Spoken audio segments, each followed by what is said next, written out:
उसको पोर्टल में अपलोड कीजिए और 45 दिन के बाद आपको पहला किस्त आएगा और उसके बाद आपको पूरा भुगतान किया जाएगा। लेकिन 45 दिन का क्या, सुप्रीम कोर्ट का जो गाइडलाइन था 9 महीना वो भी पूरा हो चुका है, उसके बावजूद भी पैसे नहीं मिले।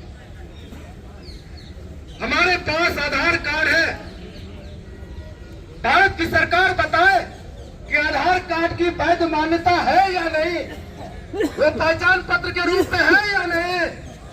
हमारे पास पैन कार्ड है, तो क्या हम फर्जी हैं? तो केवाईसी के रूप में जो सरकार ने डाटा मांगा वो हमने प्रस्तुत किया। फिर सरकार को कौन सी डाटा हम उपलब्ध कराए जो वो माने कि वाकई में हमारा ही पैसा था और हमने अपने पैसे के लिए आवेदन किया, लेकिन फिर भी वो पैसा नहीं मिला। और न्याय प्रक्रिया पर भी एक सवाल खड़ा हो रहा है कि सुप्रीम कोर्ट के मुख्य न्यायाधीश के द्वारा जो न्याय दिया गया था उस न्याय की भी पाल नहीं हुई। सरकार की क्या मंशा है वो तो आप और हम या देश के सारे निवेशक भी अच्छी तरह समझ चुके हैं। हमें कुछ नहीं चाहिए, हमें सिर्फ अपने पैसों को लेकर के वो व्यवस्था चाहिए सरकार से। इसी बात को लेकर के हम रखना चाह रहे हैं और यहाँ शासन प्रशासन से भी हम लोग विनम्र आग्रह करके ये निवेदन करते हैं कि आप देश के वो चेहरे हैं जिसके देश में लगभग 150 करोड़ लोग आपको लेकर के न्याय का प्रतीक मानती है। अगर शासन प्रशासन को ये लगता है कि हम आतंकवादी हैं, हम देशद्रोही हैं, तो वो जो चाहे वो सलूट करे। क्या करें, हमारे पास कोई रास्ता है ही नहीं।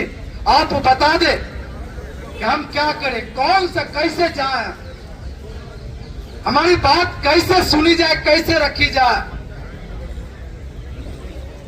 वो कौन सी व्यवस्था है जिससे हमारी बात सरकार तक पहुंच सके। हम शांति रूप से एक प्रयास किए कि हमारी बात को सुना जाए और सरकार हमारी बात को समझ ले। हम लोग देश के विभिन्न राज्यों से कोने कोने से लोग इकट्ठा हुए, कई महिलाएं आई हुई है, बिहार से, मध्य प्रदेश के, तेलंगाना से, महाराष्ट्र से, उड़ीसा से, आंध्र से, तमिलनाडु से। ये वो है जिनके घर में आर्थिक संकट के कारण इनके बच्चों को परवरिश रुकी हुई है, इनके बच्चे का भविष्य रुका पड़ा है। आज हम लोग अपन की स्थिति में है, अपने आप को महसूस करते हैं क्योंकि हम लोग परिवार के मुखिया हैं। हमारा ये दर्द है, कहां बयान करें, किसको बताएं कि क्या पीड़ा से हम लोग जी रहे हैं। जिंदा लाश की तरह है, 2 रुपया, 5 रुपया, 10 रुपया करके कई वर्षों से हमने पैसे जमा किए। मेरे 2 बच्चे हैं, कॉन्वेंट स्कूल में पढ़ते हैं। पिछले 2 साल से फीस नहीं देने के कारण मेरा बच्चा घर में बैठा पड़ा है। क्या करें हम? मार दीजिए गोली अगर आपको लगता है कि हम गलत हैं। ऐसे भी जिंदगी जीने लायक तो बचे ही नहीं हमको। सारा कुछ तो लुट चुका है हमारा, कोई सुनने वाला नहीं। हम किस फॉर्म पे नहीं गए, कहां हमने गुजारिश नहीं की है। शासन प्रशासन की बात होती है, हमारे पास वो FIR की कॉपियां हैं जिसमें कई FIR दर्ज है, उसका कॉपी चाहिए तो अभी हम आपको इकट्ठा करा देते हैं, आप देख लीजिए कौन सा न्याय है। कैसे क्या करें हमको कुछ समझ में नहीं आ रहा। आप लाठी चार्ज करना चाहते हैं, मारिए। आप गोली चलाना चाहते हैं, मार दीजिए। जेल भेजना चाहते हैं, भेज दीजिए। ऐसे भी जिंदा लाश की तरह जिंदगी जी रहे हैं हम लोग। जब आपके परिवार में आपका सब कुछ लूट जाता है तो स्थितियां क्या होती है बताएं हमको। क्या है हमारे पास? छोटी मोटी नौकरियां करके जो पैसे जमा किए परिवार के बच्चों के बेटियों के लिए, आज तो वो चला गया। उम्र के इस पड़ाव में घर में पत्नियां पूछती हैं, घर में बच्चे पूछते हैं कि हमारा क्या होगा। आप बताइए हमारा क्या होगा। है इस देश के नागरिक हैं हम, तो बताइए कौन सुनेगा हमारा दर्द। ये तय आपको करना है कि दर्द पे मरहम लगाना या दर्द को बड़ा करना है। आपको लगता है कि लाठी डंडे मारेंगे या इसको जुल्म करेंगे तो कर दीजिए।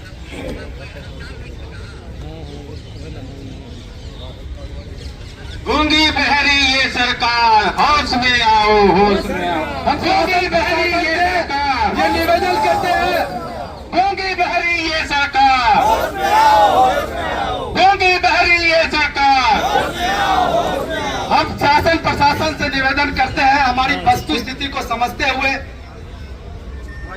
आप देश के सेवक के रूप में नौकरी करते हुए सिर्फ जीवन यापन या अपने भविष्य को मत देखिए, बल्कि आपके सामने जो पड़ा हुआ व्यक्ति है उसकी पीड़ा और दर्द समझिए। जो हम लोग देश के करोड़ों लोग आपको सैल्यूट करते हैं, इसलिए कि देश की रक्षा कवच के रूप में आप खड़े हैं।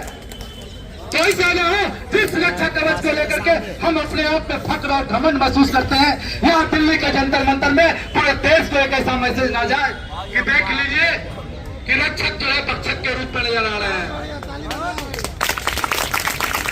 और आप वाकई देश के रक्षक के रूप में अपने आप को जवाबदेही के रूप में है तो न्याय का प्रतीक मान करके आप न्याय कीजिए। या सिर्फ आप नौकरी को ड्यूटी बजाने के लिए तैयार है जीविका उपार्जन के लिए, तो आप स्वयं न्याय कीजिए। वाकई में दिल में है आपके वो पीड़ा, आपके भी पत्नी बच्चे हैं, आपके भी भाई परिवार है, तो समझिए। या फिर आप नौकरी इसलिए कर रहे हैं कि अपने परिवार का आर्थिक पालन पोषण कर सके, तो आपके ऊपर दायित्व है। लेकिन यही देश के दिल्ली से जंतर मंतर से पूरा देश में यह मैसेज जाएगा कि दिल्ली की शासन व्यवस्था रक्षक है या भक्षक है। ये जवाबदेही आप स्वयं तय कीजिए। हम तो मजबूर हैं, बताइए ना। हम जैसे कहा है, सरकार ने जिसको लाइसेंस दिया उस व्यवस्था में हमने अपना पैसा बूंद बूंद करके जमा किया। आज पैसा नहीं मिल रहा है, परेशान है, आर्थिक तंगी से उलझ रहे हैं हम लोग। और ऐसे में भी आप लोग लाठी और गोलियों को लेकर के डर का माहौल पैदा कीजिएगा तो कहां जाए हम, और क्या संवाद लेके जाएंगे कि दिल्ली में जो शासन व्यवस्था हमारे साथ ये सलूक किया, ये आपके ऊपर है कि आप विधि व्यवस्था को बना करके हमारी मांग को उचित जरिया तक पहुंचाने का काम करेंगे, या किसी सरकार के प्रतिनिधि को बैठा करके हमारी बातों को आप स्पष्टीकरण करते हुए अपना ये फर्ज निभाएंगे, या फिर आप सारी वस्तुस्थिति को समझते हुए अपना सिर्फ दायित्व पूरा करेंगे। अगर आप देश के नागरिकों के हित के लिए है तो नागरिक और ये हम लोग जमाकर्ता निवेशक जो भी पीड़ित हैं, जितने भी आए हैं, सब सम्मान करेंगे आपका। सिर्फ शर्त इतना है कि जिस न्याय के भरोसे में हमें न्याय नहीं मिल रहा है, आप पहल कीजिए, आप पहल करें कि क्या करें हम। बाकी यहाँ के विधि व्यवस्था के ऊपर है। आपको लगता है कि हम अपनी जिम्मेवारियां और नौकरी के लेकर के घड़ी को देखते हुए कार्रवाई को करें तो कीजिए। आपको तो नौकरी है, सैलरी है, महीना में सैलरी मिल रहा है, आपके बीवी बच्चे तो खुश है, लूटा तो हमारा कुछ है, सब कुछ आपको तो फर्क नहीं पड़ेगा। लेकिन लगता है कि देश का हर नागरिक आपको सैल्यूट करता है, इसलिए कि देश के रक्षक के रूप में खड़े हैं। तो आज दिल्ली के जंतर मंतर पर आए हुए तमाम निवेशक भी आपको देखेंगे कि आप देश के नागरिकों को लेकर के, सहारा पीड़ित निवेशकों को लेकर के आपकी संवेदनाएं क्या कहती है, आप क्या करते हैं, आपके जज्बात क्या है। वरना जो उचित लगता है कीजिए, यह आपके ऊपर। धन्यवाद। भारत माता की जय, भारत माता की जय, भारत माता की जय। वंदे मातरम, वंदे मातरम, वंदे मातरम। इंकलाब जिंदाबाद, इंकलाब।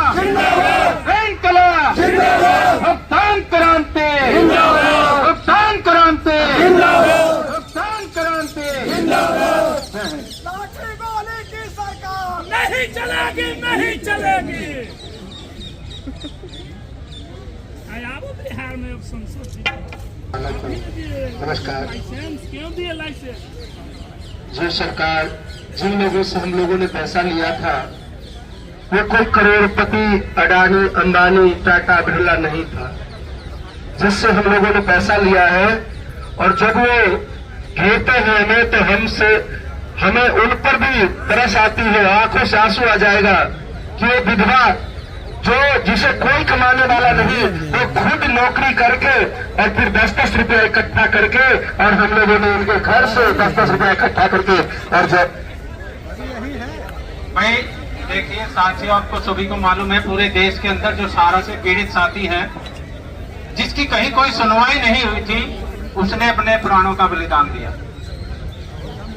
किसी न किसी तरीके से वो अपने जो है शरीर को छोड़कर इस दुनिया से विदा हुआ और उनके बीवी बच्चे, उनके परिवार आज वो खून के आंसू रो रहे हैं। और उस पैसे को जो है पाने के लिए लोगों दर भटक रहे हैं और शासन प्रशासन के जो है चक्कर काट रहे हैं, लेकिन कहीं को सुनने वाला नहीं।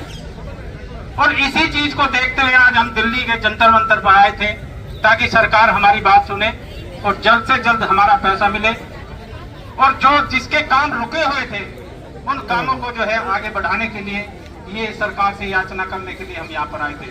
लेकिन हम चाहते हैं कि कम से कम 4-5 हजार लोग जो सारे के जमाकर्ता और कार्यकर्ता थे वो अपनी जो है जान की आहुति देकर आज इस दुनिया से जा चुके हैं। मैं चाहूंगा सभी साथी एक बार खड़े होकर 2 मिनट का उनको श्रद्धांजलि दे, उनको शांति और परमात्मा से ये प्रार्थना करते हैं कि उनकी आत्मा को शांति दे और इस देश की सरकार को सद्बुद्धि दे, जो देश के अंदर ये जो है एक घोषणा करती है कि सबका साथ सबका विकास और गरीबों की सरकार। तो जब तक गरीबों का पैसा गरीबों के पास नहीं पहुंचेगा तो तब तक कैसा विकास होगा। तो साथियों, सबसे पहले हम उन आत्माओं की शांति के लिए परमात्मा को 2 मिनट का ध्यान कर मौन करेंगे उनकी आत्मा की शांति के लिए।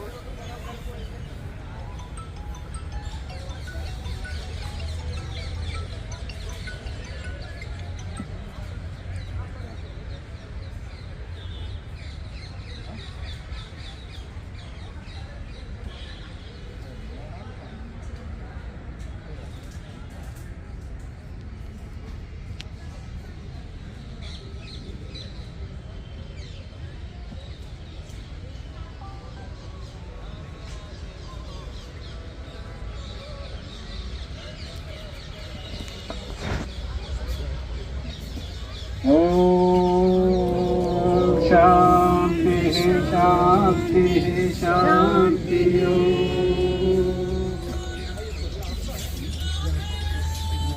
तो लेकिन आप लोगों को तो 5 बजे तक था ना धरना, तो हम लोग का बात सुनी नहीं सरकार ने कोई यहाँ पे हमको वो करने। तो आप रात भर यहीं रहेंगे आज जंतर मंतर? तो अलाउड ही नहीं है रहना।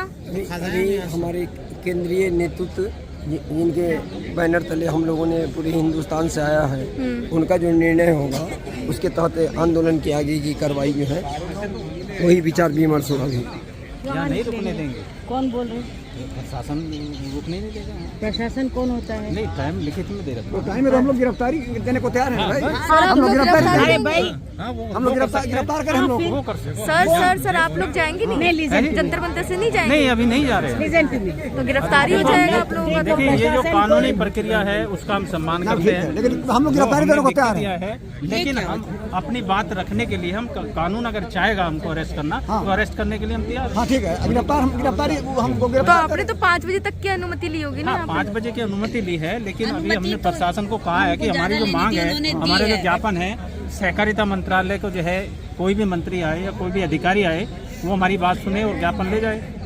और हमें आगे का रास्ता बताएं, नहीं तो हमें गिरफ्तार करें, नहीं तो गिरफ्तार करें।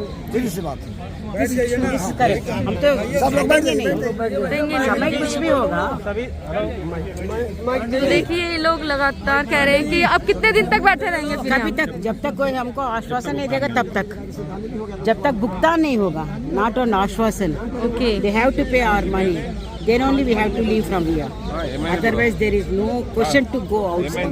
ओके। यहाँ तक पहुँचा दीजिए। मतलब हम लोग बात करेंगे सरकार से, हमारा पैसा मिलेगा कि नहीं मिलेगा।